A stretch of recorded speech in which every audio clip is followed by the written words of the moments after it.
dam. Bermaksud sesungguhnya syaitan berjalan dalam tubuh Bani Adam, dalam tubuh kita. Syaitan sesungguhnya, Nabi kita sallallahu alaihi wasallam sebut, sesungguhnya syaitan berjalan di dalam Bani Adam, maksud di dalam tubuh Bani Adam, majarad dam, mengikut laluan darah. Majarad dam maksudnya mengikut aliran darah kita. Subhanallah, urat darah kita. Syaitan dalam tubuh manusia ni mengikut urat darah kita. Itu maksud hadis tu tadi. Okey, jadi saya tidak nafikan adanya possibility kalau syaitan itu dia boleh mati dalam tubuh kita. Ketika kita ruqyah, kita rawat pesakit, dengan izin Allah dia mati, itu cerita lain. Tapi untuk kita bunuh jin, apa hukum membunuh jin dengan sengaja? Kata Syekhul Islam, hukum dia haram. Membunuh jin dengan tanpa hak, bukan setakat sengaja tapi tanpa hak. Sebab itu Nabi sebut dalam satu hadis tentang ular kan. Nabi kata kalau kamu jumpa ular dalam rumah, beri izin 3 hari. Bukan bunuh terus. Sebab tu dalam satu hadis, hadis seorang sahabat ketika perang Khandaq, dia minta izin pada Rasulullah SAW untuk balik ke rumah. Dia nak balik ke rumah sekejap, dan Nabi kata, bawalah senjata engkau, bawa tombak engkau, sebab aku takut engkau akan diganggu oleh Bani Quraizah. Sebab tu masa perang dengan Bani Quraizah. Jadi dia pun balik, dan sampai ke rumah dia tengok isteri dia di hadapan rumah, dan dia rasa cemburu. Tengok bini luar rumah, dia rasa jealous. Lepas tu dia nak tikam. Dia nak tikam isteri dia pasal dia rasa punya jealous tengok isteri dekat luar rumah. Lepas tu isteri dia kata, tunggu dulu, dia kata. Sebelum kau nak bunuh aku, kau tunggu dulu. Kau tengok dulu apa dalam rumah, dia kata. Kau masuk rumah, kau tengok dulu apa yang dalam tu. Kenapa aku keluar? Jadi dia pun masuk dalam rumah sahabat Nabi ni, dan dia nampak di atas katil, tempat tidur, dekat tempat tidur ada ular yang besar. Dan dia pun terus bunuh. Dia terus tikam ular tu. Dan apa berlaku? Rupa-rupanya ular tu tak mati. Ular tu dia belit laki tu. Laki tu pun struggle lah. Dia struggle dengan ular tu, dia berlawan dengan ular tu, dan dua-dua mati. Tapi tak tahu siapa mati dulu, ular ke sahabat tu yang mati dulu. Jadi berita ni sampai pada Nabi SAW, dan Nabi kata begitu. Nabi kata sesungguhnya di Madinah ini ada jin yang sudah masuk Islam. Inna fi hadhil Madinah, sesungguhnya dalam Madinah ini, dalam kota Madinah ini ada jin, golongan jin yang sudah masuk Islam. Maka jika kamu melihat mereka dalam rumah, melihat ular dalam rumah, maka beri izin 3 hari. 3 hari beri izin pada mereka. Kalau lepas 3 hari masih juga ada, baru boleh bunuh. Inilah membunuh jin dengan haqqa. Membunuh jin dengan haqqa. Cara yang betul ikut syariat. Tapi bukan dengan cara kita sengaja untuk mencari jin dan bunuh. Tidak. Tak boleh. Hukum dia haram. Sebab mereka juga makhluk mukallafun. Mukallafun maksudnya apa? Dibebani dengan syariat. Mereka saudara kita. Tuan-tuan bayangkan, kalau makanan, kita makan ayam kan, kita makan KFC, ngap, makan, tulang tu kita buang, dan sebelum kita makan tadi, kita baca bismillah. So, bila kita buang tulang tersebut, ada jin Islam yang sambut tulang tadi, dan di depan mata jin, tulang tu bukan lagi tulang, tetapi dipenuhi isi. Ada isi lagi, dan dia pun makan. Itulah makanan jin. Subhanallah. Jadi tuan-tuan, sebab itu Nabi kita SAW tidak benarkan kita beristinja dengan tulang. Kalau katalah kita musafir lah, katalah kita pergi hutan ke, apa ke, kan, kita pergi camping ke, kita pergi mancing ke, kita pergi berkelah ke, apa ke, kita kencing, kan, kita buang air, lepas tu tak ada tisu, tak ada air, ataupun yelah nak basuh najis macam mana, Tiba-tiba nampak ada tulang. Tulang apa tak tahu, tulang mungkin tulang ayam ke, tulang kambing ke. Kita pun duk pakai tulang tu. Tak boleh. Nabi larang. Nabi tak bagi. Sebab tu makanan saudara kita. Makanan saudara kita. Tapi Ustaz, okey, soalan dia. Soalan dia ialah,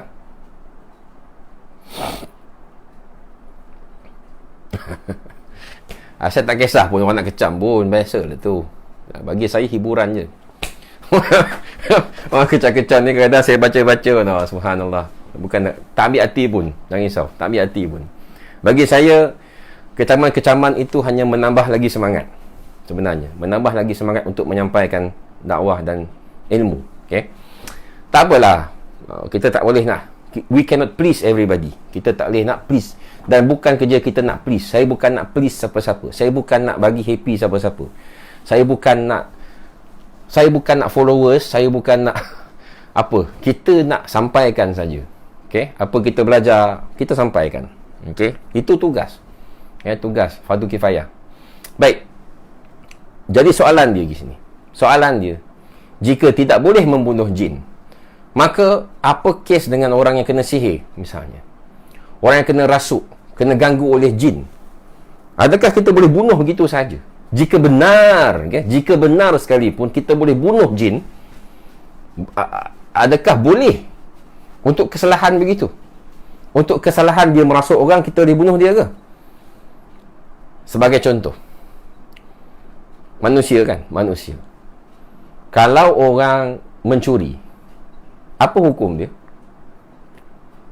Kalau sampai dia punya nasab dia, sampai dia punya jumlah nilai untuk dipotong tangan, potong tangan lah. Betul tak? Kalau tidak, hukum takzir. Kan, hukum takzir. Kalau sampai dia punya nasab dia, sampai berapa nilai yang dibolehkan potong tangan, maka hukum hudud lah. Hukum hudud. Okey? Baik. Tak boleh bunuh. Mana boleh bunuh? Itu masalahnya. Banyak kes kan? Orang curi duit tabung masjid. Orang pergi masjid, curi tabung masjid. Ni banyak kes sebelum ni berlaku. Orang marah, Karyah marah kan? Orang Karyah marah, AJK marah, pergi tangkap pencuri itu, pergi belasah sampai mati. Baik. Dari segi undang-undang Malaysia, salah. Syariat pun salah. Dua-dua tak boleh. Jangan kata yang undang-undang sivil, syariah pun tak bagi. Apa pasal aku nak bunuh? Kita belasah orang tu sampai mati pula. Kan? Jadi banyak orang kita ni dia suka ambil hukuman sendiri. Itu masalahnya. Kita tak boleh bang. Apakah hukuman bagi jin? Macam mana kita nak menyelesaikan masalah orang kena rasuk? Baik tuan-tuan, gini. Saya balik pada cerita asal saya. Bila guru saya mengajar bahawa kita boleh membakar jin dengan ayat-ayat Allah SWT, dan saya praktis benda tu. Ini saya terus terang, saya kata, saya mempraktiskan amalan tersebut. Okey. Sekejap, saya adjust stand ni dia agak bergerak sikit. Minta maaf ya. Allah. Sekejap.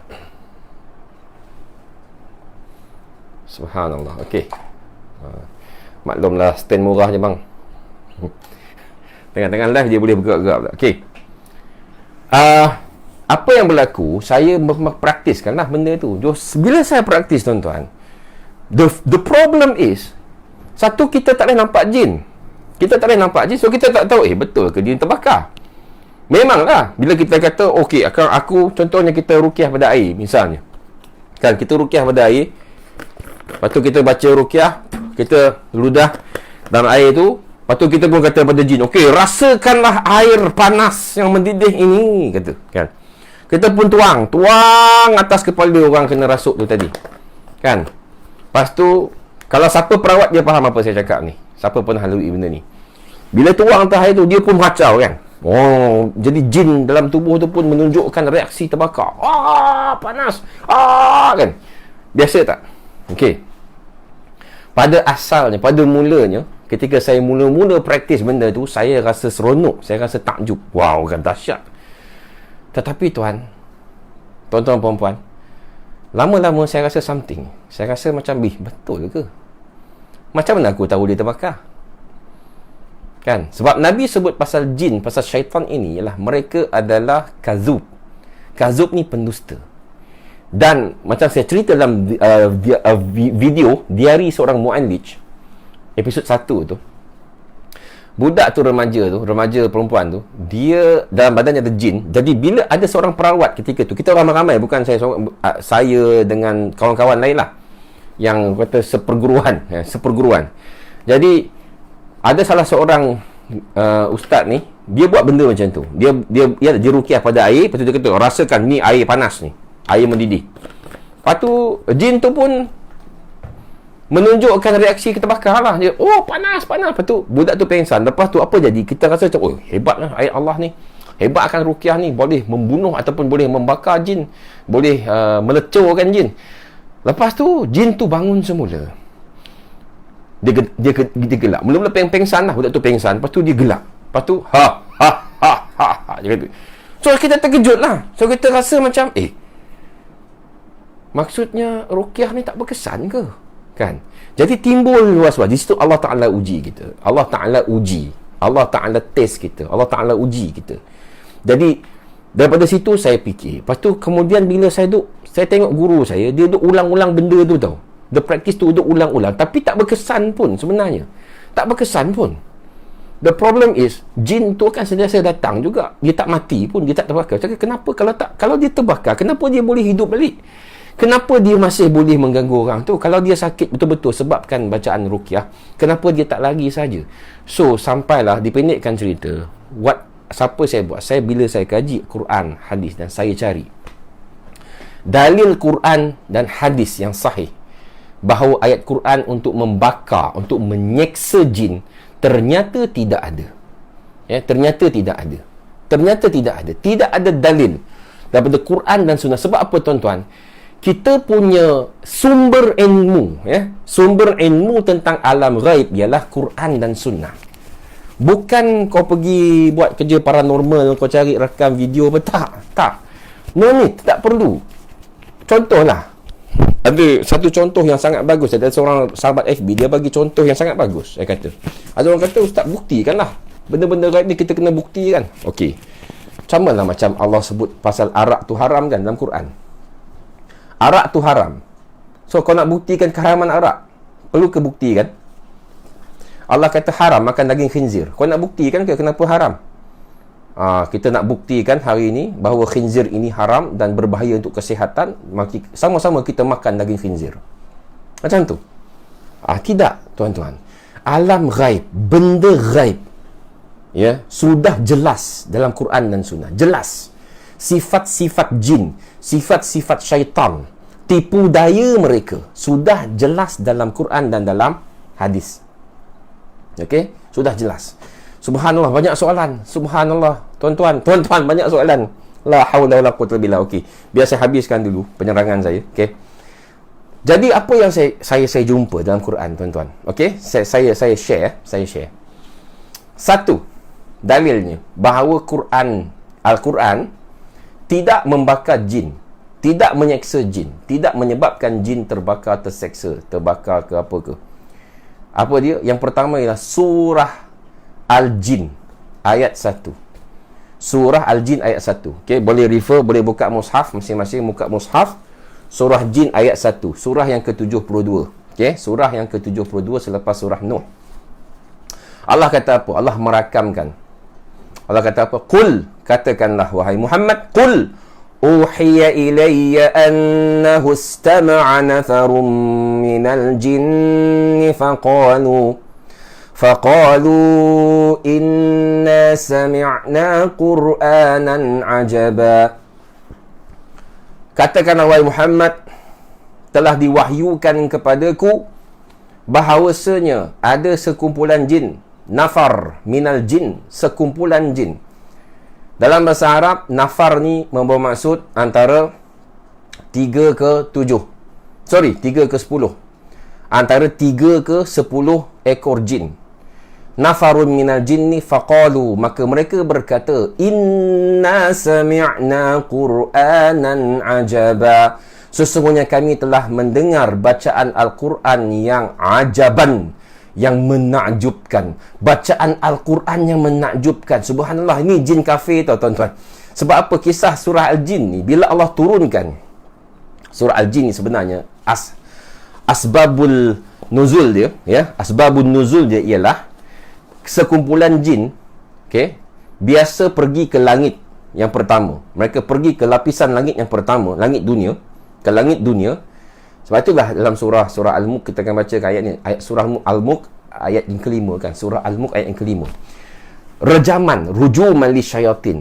Baik, apa yang berlaku ialah bila jin zaman-zaman dulu, jin-jin ni biasa pergi ke langit yang pertama. Mereka pergi ke satu tempat di langit yang mana mereka mencuri dengar berita langit. Okey, mereka boleh mencuri dengar berita langit. Dalam surah Al-Jin ayat 8 Allah kata, wa anna lamasna as-samaa'a fawajadnaha muli'at harasan syadidan wa syuhuba wa anna kunna naq'udu minha maq'ida lis-sam'. Dan kami biasa duduk di situ untuk mencuri dengar berita langit. Iaitu bila malaikat-malaikat menyampaikan apakah perkhabaran, apakah akan berlaku di dunia esok hari. Esok hari, minggu depan, bulan depan, benda-benda yang takdir Allah SWT, yang Allah Ta'ala perintahkan malaikat untuk atur di dunia. Bila hujan, bila kemarau, bila, what happen in the world tomorrow, next week dan sebagainya. Okay? Jadi apabila jin ini, mereka pergi dan mereka mendapati, tiba-tiba, satu hari ini, mereka cuba nak dengar bunyi berita, berita daripada malaikat, mereka disambar dengan meteor. Mereka disambar dengan tahi bintang yang banyak. Jadi mereka pelik. Kisah ni, ustaz ni buat cerita lah, ustaz buat cerita dongeng. Ni bukan cerita dongeng. Ini bukan cerita. Ini kisah daripada Quran. Bila Quran sebut, ni bukan dongeng bang. Dalam Quran, sadaqallah, Allah Ta'ala mengatakan benda betul. Mustahil Allah tipu. Benda-benda dalam Quran mustahil tipu. Siapa-siapa kata Allah tipu dalam Quran, kafir dia tuan-tuan. Tak boleh kita memperkecilkan kisah-kisah Quran. Al-Quran benar, ya. Jadi kisah ni dalam Quran. Jadi asbabun nuzulnya ayat ini ialah apabila jin ini hairan, kenapa kita tak boleh pergi langit lagi, kita tak boleh dengar berita langit lagi, kita disambar. Tiba-tiba banyak pula pengawal-pengawal, malaikat lah, harasan syadidan wa syuhuba. Kami mendapati ada harasan, maksudnya security guard, penjaga di langit tu, ada penjaga yang ramai. Wasyuhuba, dan juga meteor syuhuba. Jadi mereka pergi ke bumi semula. Mereka bertemu dengan siapa? Mereka jumpa Iblis, ketua mereka, Iblis. Iblis kata apa? Ambilkan aku 7 genggaman tanah dari seluruh bumi. Mereka pun pergi ambil 7 genggaman tanah. Jadi Iblis ambil tanah-tanah tu dan dia hidu. Dia hidu gitu, Iblis. Ada dalam tafsir Ibnu Katsir, tuan-tuan. Nak kisah ni yang panjang ataupun yang komplit, tengok tafsir Ibnu Katsir. Tafsir Ibnu Katsir surah Al-Jin. Bila dia mentafsirkan surah Al-Jin, dia akan dibawa riwayat ini. Okey? Okey. Jadi apa berlaku?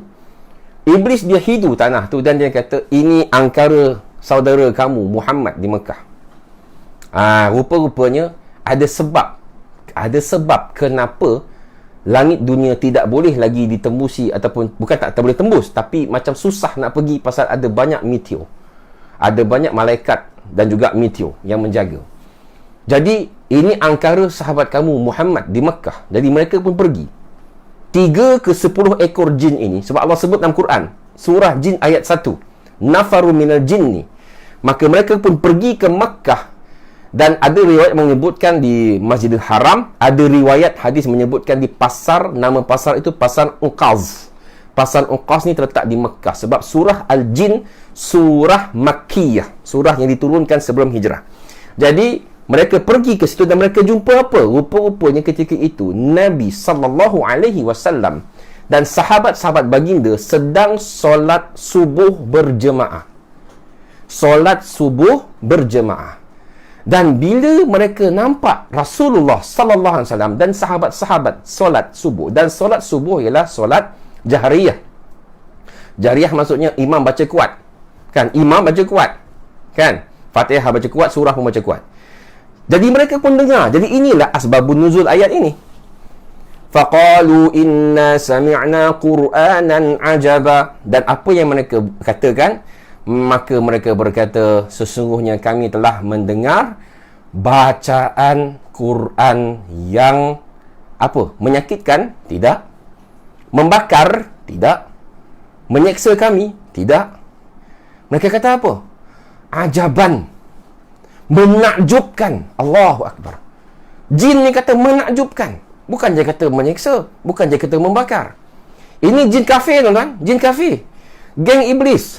Mereka ni kawan-kawan iblis. Mereka ni tentera-tentera iblis. Sebab itu bila mereka pergi langit, mereka nampak ada meteor, ada malaikat, mereka pergi jumpa iblis dulu. Mereka jumpa iblis dulu. Mereka ni geng iblis. Jin kafir. Dengar bacaan Quran. Kami mendengar bacaan Quran yang menakjubkan. Lepas tu mereka kata apa? Yahdi illa rusydi fa'amanna bih walan nusyrika bi rabbina ahada. Yang menunjukkan kami, Quran itu telah menunjukkan kami ila rusydi, ke arah kebaikan, ke arah petunjuk kebaikan. Walan nusyrika bi rabbina ahada, dan kami tidak akan mensyirikkan Tuhan kami dengan sesuatu pun. Allahu Akbar. Subhanallah. Bermaksud jin dengar Quran rasa takjub. Okey? Itu yang pertama. Itu yang pertama. Dalil yang pertama. Surah Al-Jin ayat 1. Okey, yang kedua, surah Jin juga. Saya refer, nanti kata ustaz ni buat cerita ustaz. Ustaz cakap sedap mulut ustaz. Okey, sedap cerita tak apalah, nak kata sedap mulut pun tak apalah kan. Saya cuma nukilkan saja. Kita buka surah Al-Jin. Muzammil, okay. Lepas Muzammil surah sebelum surah Al-Muzammil. Okey, ayat 21. Surah Al-Jin ayat 21. Okey. Tanya 3. Ustaz yang kata nampak ular tu tanya 3 kali tu ustaz, lepas tu dia tak pergi baru bunuh tu. Iyalah. Yes. Lepas 3 hari bukan 3 kali, 3 hari berturut-turut. Kalau ular tu masih lagi dalam rumah, baru boleh bunuh. 2 hari tak cukup, 3 hari. Kalau masih lagi dalam rumah. Sebab tu maksudnya ular tu ular jelma. Kalau dia jin, maka dia jelmaan sahaja. Dia bukan, orang kata 100% ular. Dia bukannya senantiasa dalam bentuk tu. Dia jelmaan jin. Jadi dia akan pergi. Basically 3 hari tu dia tak akan ada. Tapi kalau masih juga ada 3 hari, itu bukan ular. Itu bukan jin lah, itu binatang. Kalau dia jin sekalipun, kalau dia masih jin juga sekalipun, maka dia sudah mencapai had dia. Dia sudah mencapai limit dia. Dan dibenarkan oleh syarak untuk bunuh. Boleh bunuh. Okey. Baik. Nombor 21. Ayat 21 surah Al-Jin. Allah kata apa? Qul. Ini perintah pada Nabi sallallahu alaihi wasallam. Qul, wahai Muhammad, katakan wahai Muhammad, qul. Surah Al-Jin ayat 21. Qul inni la amliku lakum darran wa la rashada.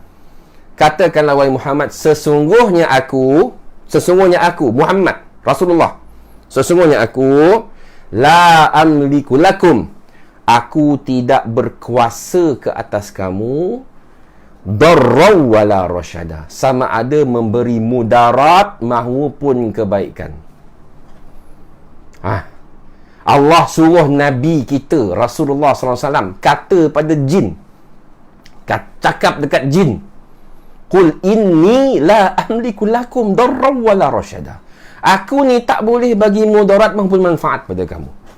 Jadi bacaan kita, subhanallah tuan-tuan, kita tidak boleh macam mana cakap macam kita bukannya jadikan dia macam pistol tau. Macam kita ni umpama ada pistol boleh tembak suka hati je, mak bunuh orang suka hati bunuh. Tidak. Ayat Quran ni kita baca sebagai ruqyah, sebenarnya pengubat, syifa bagi manusia dan jin. Syifa sebenarnya, syifa bagi manusia dan jin. Orang tu ingat manusia saja kan? Tak, untuk jin-jin tu sekali sebenarnya, supaya dengan bacaan kita itu menyebabkan jin itu dia apa benda ni kan, inilah Quran. So kita boleh dakwah kat dia kalau dia nak kan. Kau jangan ganggu dia. Kalau kau suka dengan bacaan ni, Quran ni, kau masuk Islam. Dan orang Islam tak boleh, jin Islam tak boleh kacau orang Islam. Itu pernah berlaku lah banyak kali juga. Dialog dengan jin yang dibolehkan, bukan yang tak dibolehkan. Janganlah berdialog benda-benda tak faedah, kan? Ini siap tanya bila Dajjal keluar lah, bila. Tak perlu. Okay, jangan berdialog. Ini ada pula sekumpulan perawat-perawat yang suka berdialog dengan jin. Suka berdialog, bertanya macam-macam soalan yang tak perlu pun. Berapa umur kau? Tak perlu. Tak payah tahu umur dia berapa. Kalau dia kata umur dia 100 tahun, kita nak tahu ke betul ke tak? Kalau dia cakap umur dia 3,000 tahun, macam mana kita nak sahkan kesahihan dia? Kan? Bukan kita nampak dia pun, bukan kita boleh tengok IC dia pun. Betul tak? Jadi tak perlu. Jadi Allah SWT kata pada Nabi Muhammad SAW bahawa engkau, ya Muhammad, tidak boleh mengapa-apakan jin. Tidak boleh memberikan mereka mudarat maupun kebaikan. Subhanallah. Jadi tuan-tuan, kemudian hadis Nabi SAW, di mana Nabi SAW, riwayat Ibn Mas'ud radhiyallahu anhu, ketika mana satu malam mereka berkelana, mereka bermusafir, dan Nabi SAW hilang. Pada satu malam ni mereka berada di padang pasir dan Nabi SAW hilang. Sahabat-sahabat mencari Rasulullah. Mereka mencari di lembah-lembah, di atas gunung, di sebalik gunung, di sebalik bukit. Mereka mencari. SAR, Search and Rescue Team. Mereka cari Rasulullah, tak jumpa. Mereka dah panik, mereka takut dah. Mereka takut Rasulullah diculik oleh musuh. Takut Rasulullah diculik oleh Quraisy ataupun musuh-musuh Islam.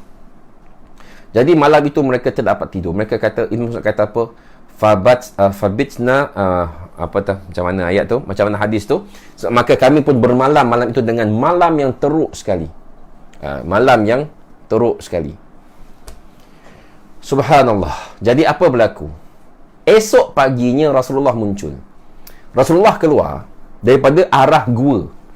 Rupa-rupanya malam tu mereka cari Rasulullah tu, mereka tak tengok gua tu. Sebab disebutkan, Ibn Mas'ud kata kami mencari di lembah-lembah, di wadi dan jabal, dan gunung-gunung, bukit-bukit. Mereka cuma cari di lembah dan bukit. Mereka tak perasan dalam gua. Mereka tak teringat. The whole team, search and rescue team tu, tak terperasan gua tu. Jadi kami nampak Rasulullah keluar daripada arah gua, minal Hira. Ayat macam hadis tu saya tak ingat sangat, tapi Ibn Mas'ud kata kami melihat dia datang daripada arah gua. Dan Nabi pun kata malam tadi sekumpulan da'il jin, sekumpulan pendakwah di kalangan jin, pendakwah jin datang kepadaku dan meminta aku mengajarkan mereka Al-Quran. Lalu aku pun ikut bersama mereka. Jadi Rasulullah masuk alam jin ke? Tidak. Dalam hadis tu, Nabi tak pergi masuk alam jin. Nabi cuma berada di gua itu bersama-sama dengan mereka. Di dunia kita, di alam manusia. Sebab apa? Rasulullah bawa sahabat-sahabat pergi ke tempat itu dan Nabi tunjuk, di sinilah kami berada malam tadi. Dan sahabat Nabi boleh nampak apa? Boleh nampak kesan unggun api mereka dan bekas perkemahan mereka. Jin berkhemah di dunia. Mereka bawa Rasulullah, bukan Rasulullah masuk gua, bukan Rasulullah masuk alam mereka, tidak. Rasulullah bersama dengan mereka. Tetapi malam tu mereka tak jumpa. Rupanya Allah Ta'ala izinkan. Allah Ta'ala tak izinkan mereka jumpa. Allah Ta'ala tutup hijab pandangan mereka daripada gua tu. Allah Ta'ala lupakan mereka daripada gua tu. Ya, jadi itulah kisah dia. Jadi logik dia. Kalau jin minta Rasulullah ajar kami Quran, bacakan kami Quran. Kalau mereka terbakar, terseksa disebabkan bacaan Quran, maka bagaimana mereka boleh belajar Quran? Sebab kita banyak dalil, tuan-tuan. Jin ini adalah ada jin yang Islam. Ya, sifat mereka adalah sifat mereka lah, sifat tubuh mereka. Bila dengar Quran, mereka takkan terbakar. Jadi apa yang berlaku sebenarnya? Jadi bila kita ruqyah ni, ustaz, jadi apa yang, kalau macam tu tak payah ruqyah lah. So buat apa ruqyah? Betul? Tak. Sebenarnya gini. Ini pandangan saya lah. Atas apa yang saya faham, saya baca daripada dalil Quran, hadis. Bila saya, pengalaman saya sebenarnya gini. Sebenarnya begini. Ini pendapat saya. Tak nak terima, terpulang. Tak setuju tu terpulang lah kan. Tapi ini penjelasan, saya jelaskan. So, apa yang berlaku sebenarnya ketika orang yang dirasuk? Orang yang dirasuk oleh jin, basically, spiritual mereka lemah. Roh mereka, kita faham kan, manusia ada jasad dan roh, betul tak? Jasad dan roh. Jadi, jasad kita ni, container. Boleh dimasuki oleh roh lain, iaitu jin, roh syaitan, boleh masuk dalam badan kita. Dan Nabi pun akui benda ni, memang ada. Nabi kata, inna syaitan yajri min ibni Adam majrad dam. Sesungguhnya syaitan berjalan dalam tubuh Bani Adam mengikut aliran darah. Okey? Jadi mereka boleh masuk dalam tubuh kita. Jadi bila roh kita lemah, roh manusia ni lemah. Lemah maksudnya apa? Tidak cukup makanan. Makanan roh ini, kata Ibn Qayyim al-Jauziyah, bukan macam kita, tubuh. Kita perlukan makan. Perlu makan nasi, makan ayam, makan ikan, daging, sayur-sayur, buah-buahan. Kita nak zat. Betul tak? Zat yang seimbang untuk menguatkan tubuh kita. Maka roh memerlukan makanannya. Apakah makanan bagi roh? Makanan bagi roh ialah, apa dia? Tidak lain dan tidak bukan ubudiyah. Ubudiyah. Apa ubudiyah? Menghambakan diri pada Allah SWT, iaitu dengan memperbanyakkan ibadah. Dan antara ibadah yang sangat penting bagi roh manusia ialah zikrullah. Berzikir pada Allah SWT. Zikir. Dan apakah sebaik-baik zikir? In huwa illa zikrul lil alamin. Tidaklah ia itu melainkan zikir bagi sekalian alam. Apa dia? Al-Quran. Makanan bagi roh manusia Al-Quran. Wahyu, tuan-tuan. Al-Quran. Zikrullah yang terbesar dan paling afdal ialah Al-Quran. Jadi, roh yang kurang Quran, kurang membaca Quran, kurang menghafal Quran, kurang mengingati Quran, kurang mengingati Allah Azza wa Jalla, inilah roh yang lemah. Jadi, bila roh seseorang itu lemah dalam tubuhnya, maka ia mudah dimasuki oleh roh syaitan yang lebih kuat ataupun roh yang lebih berpengaruh. Jin, syaitan boleh mengganggu, boleh merasuk. Okay? Mengikut kadar kemampuan, mengikut kadar yang Allah Ta'ala izinkan. Sebab itu, tuan-tuan, Syekh Wahid Abdissalam Bali, hafizahullah, antara ulama' yang tersohor dalam bidang ni, dia banyak menulis lah. Dia lah antara rujukan perukiah seluruh dunia sampai sekarang pun. Dia kata apa? Ada 4 jenis kerasukan. 4 level, 4 peringkat. Yang pertama dia kata kerasukan total. Orang Indon kata kesurupan. Kerasukan total. Total maksudnya orang yang kena rasuk tu dia tak sedar diri. Dia kena rasuk. Dia tak sedar diri. Dia tak sedar apa dia cakap. Dia tak sedar apa dia buat. Dia tak sedar. Bila sedar je, kenapa aku kat sini? Kan? Apa yang berlaku? Kau siapa? Dia tak sedar. Tadi bukan main kita duduk bergelut dengan dia kan. 5-6 orang pegang kaki, pegang tangan lah, sebab dia duduk meronta-ronta kan. Dia duduk menendang-nendang. Dia tak sedar semua tu. Jadi ini kerasukan 100% total. Yang kedua, kerasukan yang 50-50, baina-baina, 50-50. Maksudnya apa? Kena rasuk. Tetapi manusia yang kena rasuk tu sedar. Dia sedar apa dia cakap, dia nampak apa yang dia nampak, tetapi dia tak boleh kontrol pergerakan dia. Apa dia cakap, dia tak boleh kontrol. Maksudnya mulut dia, lisan, lidah dia dah dikawal oleh jin. Tangan dia, kaki dia dah dikawal oleh jin. Tapi dia sedar. Bila dia sedar, bila dia pulih, bila dia boleh bercakap semula, dia akan beritahu kita, Ustaz, saya sedar Ustaz, saya nampak tadi, saya dengar Ustaz punya suara, saya nampak Ustaz, tapi saya tak boleh kawal Ustaz. Saya tak boleh kawal percakapan saya. Yang bercakap tu bukan saya. Saya tak boleh kontrol. Saya tak boleh kontrol pergerakan saya. Ini jenis yang kedua. Kerasukan separuh. Jadi kerasukan separuh. Yang ketiga, kejap ada, kejap tak ada. Kejap ada, kejap tak ada. Pergi masuk. Ini banyak kes juga. Siapa-siapa perawat dia faham apa saya cakap ni. Kan? Bila ruqyah keluar, lepas tu masuk balik kan, lepas tu keluar lagi, lepas tu masuk balik. Ini jenis yang ketiga. Okey. Yang keempat ialah yang merasuk orang tu dah dalam tempoh yang sangat lama. Tempoh yang sangat lama sampai apa? Sampai dia pun tak sedar siapa diri dia sebenar. dia dah blend dengan orang tu. Psyche maksudnya apa? Psikologi jin dengan psikologi dia dah blending dah terlalu lama. Ini banyak tuan-tuan, ini banyak. Banyak juga. Dia tak sedar, bukan dia sebenarnya, dia jin yang mengawal dia, apa semua, dia dipengaruhi oleh jin, tapi dia tak sedar. Orang ni dia tak sedar. Ni pun ada banyak juga, banyak kes yang macam ni, ya.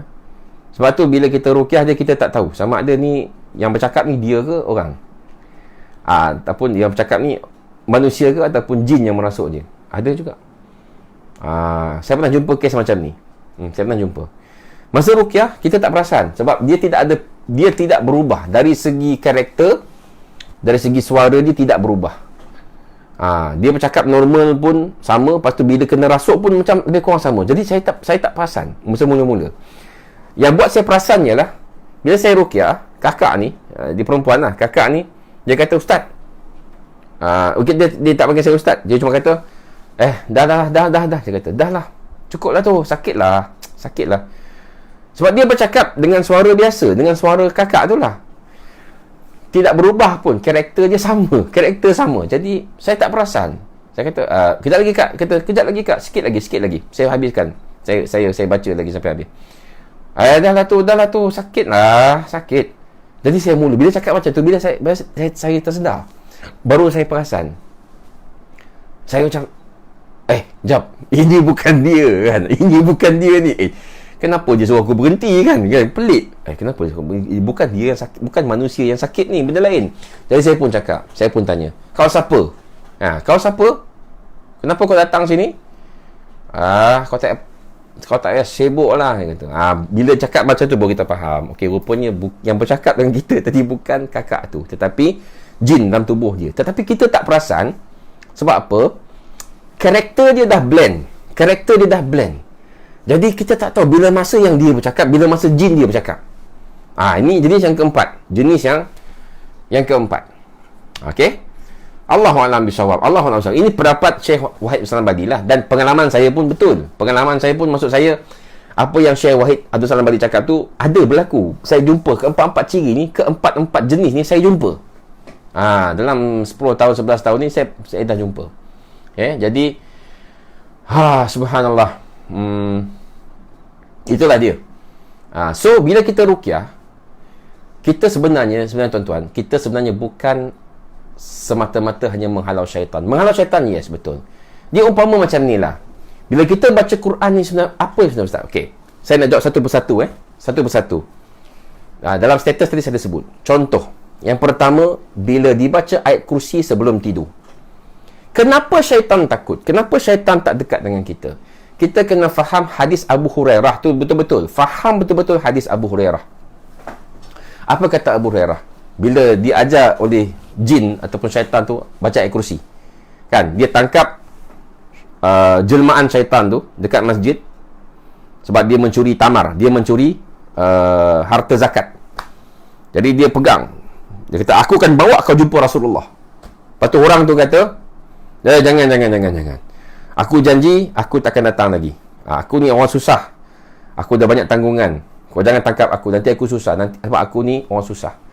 Jadi dia pun lepas selama 2 kali. Kali yang ketiga, Rasulullah kata pada Abu Hurairah, "Kau jangan lepaskan dia." Okey. Tapi kali yang ketiga, bila ditangkap, orang tu yang Abu Hurairah tangkap tu, dia kata, kalau kau lepaskan aku akan ajar engkau satu amalan, yang mana kau buat benda ni, kau tak akan diganggu oleh syaitan, iaitu baca ayat kursi sebelum tidur waktu malam. Baca ayatul kursi sebelum tidur waktu malam. Dan dia kata apa? Maka ada penjaga yang Allah Ta'ala akan hantarkan pada engkau. Ini kunci dia. Kunci kefahaman yang sebenarnya ada dalam hadis tu sendiri. Tapi orang kita kan jenis tak habis baca, kan? Betul tak? Kita ni kadang baca, kita tak habis baca, betul tak? Lepas tu kita buat kesimpulan. Baca tak habis tapi terus kecam, betul tak? Gurau je. Jadi ada jawapan dalam hadis tu sendiri, iaitu sebenarnya yang menyebabkan syaitan takut untuk dekat ialah ada penjaga yang Allah turunkan.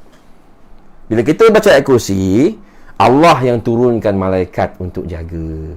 Malaikat ini yang iblis, syaitan takut. Tu sebenarnya. Setiap ayat-ayat Quran yang kita baca, kan, ada fadilatnya. Antaranya lah malaikat akan turun dengan izin Allah, dengan perintah Allah. Malaikat datang dan memberi kita keberkatan, membawa kita, bukan memberi, membawa keberkatan daripada Allah, membawa sakinah, ketenangan, dan seterusnya, penjagaan, haras, penjagaan. Mereka lah yang menjaga kita. Mereka lah awliya. Sebab itu dalam Quran kita baca kan, ketika di akhirat kelak, malaikat akan cakap kat kita, sesungguhnya kami nahnu awliya'ukum fid dunya fi hayatid dunya, kan, kamilah awliya kamu, wali-wali kamu. Malaikat-malaikat ni adalah wali-wali orang beriman. Subhanallah, kan, cakap ni pun saya dah seriau. Seriau, kan.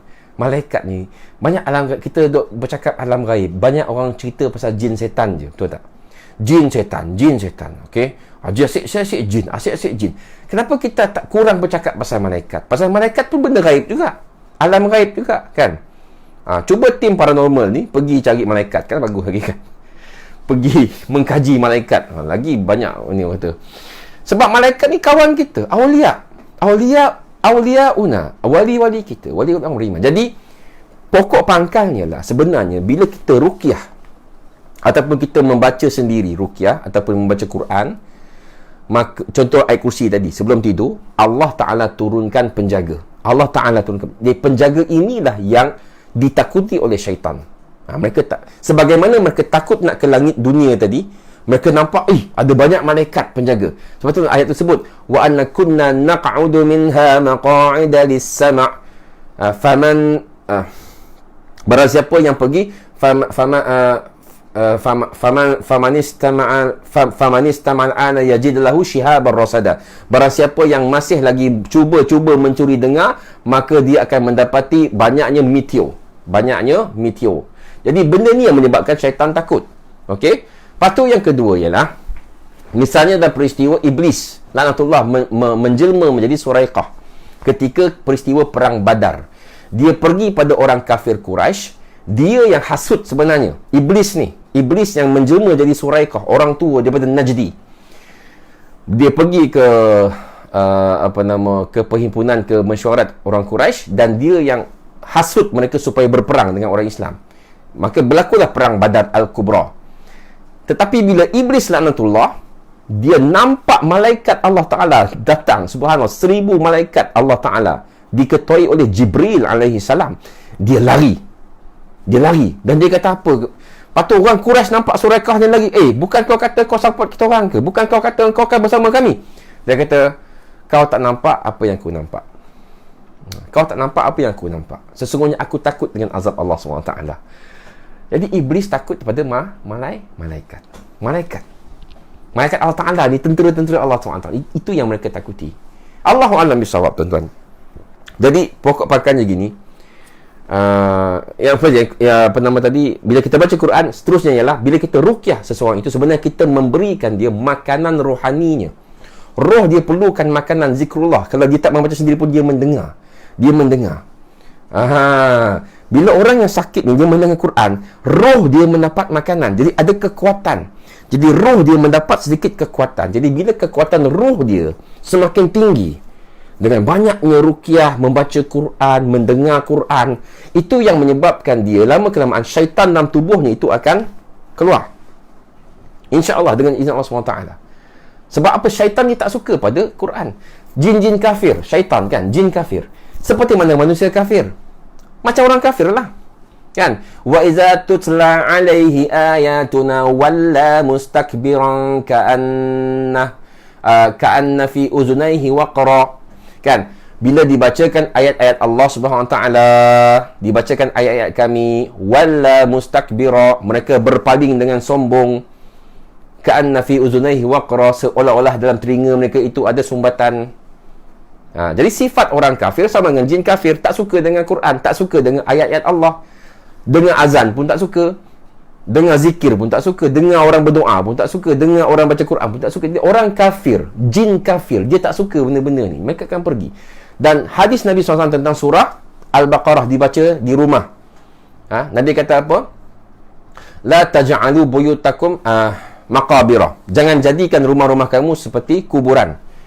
La taj'alu buyutakum maqabira. Jangan jadikan rumah-rumah kamu seperti kubur. Kenapa? Fa inna syaitanu yanfiru minal baiti allazi tuqra'u fihi suratul Baqarah. Sesungguhnya syaitan akan lari daripada rumah yang dibacakan di dalamnya surah Al-Baqarah. Tuan-tuan, bayangkan surah Al-Baqarah, tuan-tuan. Surah Al-Baqarah ni surah terpanjang dalam Quran, surah paling panjang. Orang kafir ni jangan kata surah Al-Baqarah, Al-Fatihah pun dia tak suka dengar. Kan? Jin kafir, apatah lagi jin kafir, syaitan, dia tak suka, apatah lagi surah Al-Baqarah. Dengar baca Al-Fatihah pun dia tak suka.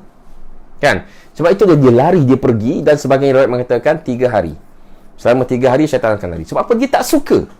That's the thing. Bukan dia baca-baca dia hangus, jadi meletup ke apa ke. Tidak. Ini kita dapat daripada wahyu. Dapat yang kita dapat daripada Quran dan Sunnah. Selebihnya itu Allah Ta'ala yang Maha Tahu.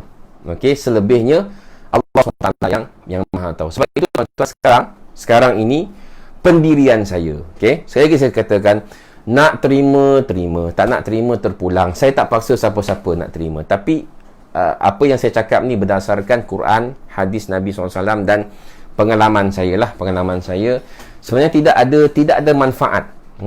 Kesimpulan, tidak ada manfaat untuk kita kata pada jin, okey, aku akan bakar engkau semua. Tidak. Sebenarnya ia tidak memberi apa-apa. Orang kata tak ada faedah lah senang cerita. Tidak ada faedah. Ya. Nabi kata apa? Min husnil islamil mar'i tarkuhu ma la ya'ni. Antara kebaikan Islam, kecantikan Islam seseorang itu ialah dia meninggalkan benda-benda yang tidak bermanfaat. Dia meninggalkan benda-benda yang tidak bermanfaat. Jadi bagi saya benda ni tidak ada manfaat. Sebab apa? Syaitan, jin tidak takut pada Quran. Bahkan jin juga boleh baca Quran. Memang jin boleh baca Quran sebab kan ada jin Islam. Surah Al-Jin, sekali lagi, surah Al-Jin. Sebab itu saya sarankan tuan-tuan, sebab saya lupa, saya cadangkan, saya recommend, saya sarankan tuan-tuan perempuan baca surah Al-Jin dan tafsirnya sekali. Tafsir terbaik, paling mudah nak faham ialah tafsir Ibnu Katsir. Remember this word, tafsir Ibnu Katsir. Baca tafsir surah Al-Jin, baca. Inilah asas. Saya mengajar perubatan Islam dengan anak-anak murid saya. Antara benda yang saya ajar adalah tafsir surah ni, tafsir surah Al-Jin. Ia adalah, ulama kata ia adalah surah yang mengandungi usuluddin. Mengandungi usuluddin, asas-asas agama, akidah, tentang alam ghaib dan sebagainya. Okey. Surah Al-Jin, Allah sebut ayat yang ke-13, Allah kata apa? Wa anna jin, Allah merakamkan kata-kata jin, wa anna minnal muslimuna wa minna duna zalik. Wa anna minnal muslimuna wa minnal qasitun. Dan di antara kami ini ada jin yang Islam dan ada juga jin yang zalim, jin yang jahat. Jadi menjadi bukti bahawa ada jin yang Islam yang boleh membaca Quran macam kita juga. Okey. Jadi tuan-tuan puan-puan sekalian, Allahu a'lam bishawab. Saya mungkin tak boleh nak jawab semua soalan. Okay, sebab banyak. Subhanallah tuan-tuan. Allahu Akbar. Ya Allah. Ustaz, ilmu kebal bila nak bongkar? Tak sabar nak belajar. Ilmu kebal tuan-tuan ada 2. Ilmu kebal. Tak apalah. Okey. Saya cuma beritahu secara ringkas, video tu sebenarnya sebagai, orang kata,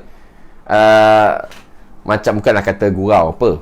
Cuma nak tunjuk bahawa dengan trik, dengan helah, siapa-siapa boleh buat. Okey, itu sebenarnya saya nak tunjukkan. Dengan trik, kalau kita tahu helah dia, siapa-siapa boleh buat.